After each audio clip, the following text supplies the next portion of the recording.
Assalamualaikum warahmatullahi wabarakatuh. My name is Dimas Safyar and my NPM is 24311052 and I'm from SI24DX class.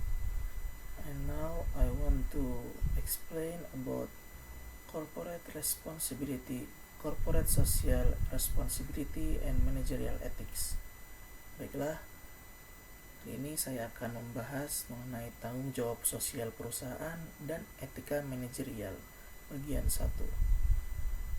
Tanggung jawab sosial perusahaan atau biasa disebut CSR adalah komitmen perusahaan untuk berkontribusi pada pembangunan ekonomi berkelanjutan dengan memperhatikan tanggung jawab sosial perusahaan dan menitik beratkan pada keseimbangan antara kepentingan perusahaan, masyarakat, dan lingkungan.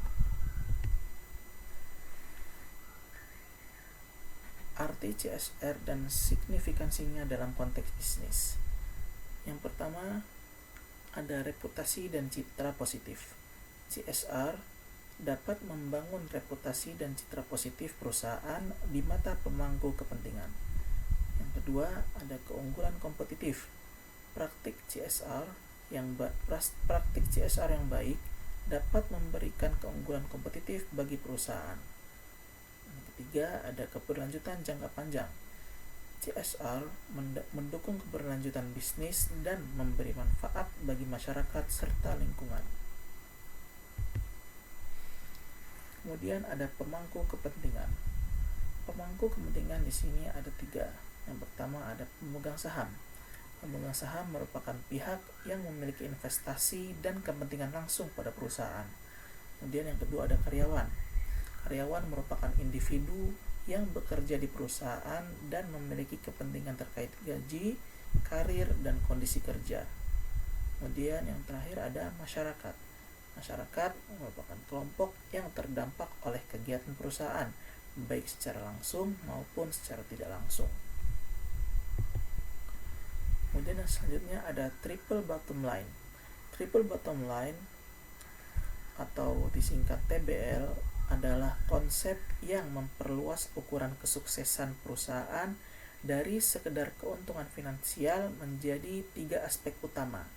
Yang pertama ada profit atau keuntungan, yang kedua ada planet atau bumi atau lingkungan, ketiga ada people, manusia.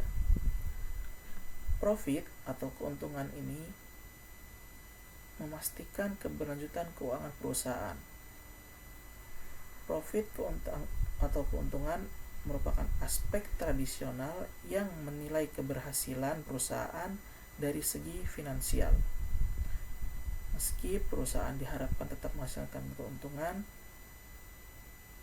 triple bottom line menekankan pentingnya mencapai keuntungan tanpa mengorbankan nilai-nilai etis dan tanggung jawab sosial.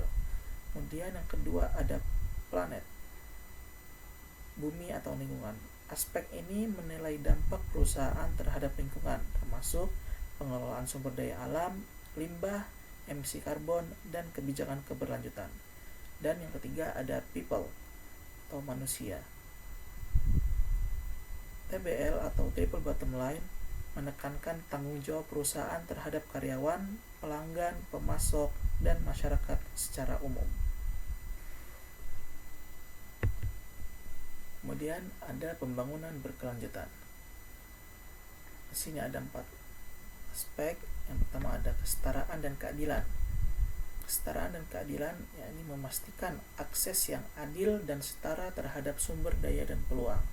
Kemudian ada perlindungan lingkungan, yakni menjaga kelestarian lingkungan untuk generasi sekarang dan masa depan. Kemudian ada pertumbuhan ekonomi. Pertumbuhan ekonomi yakni mendorong pertumbuhan ekonomi yang inklusif dan berkelanjutan. Dan yang terakhir ada kesejahteraan sosial, meningkatkan kesejahteraan dan kualitas hidup masyarakat. Okay, this is for me. Thank you for your attention.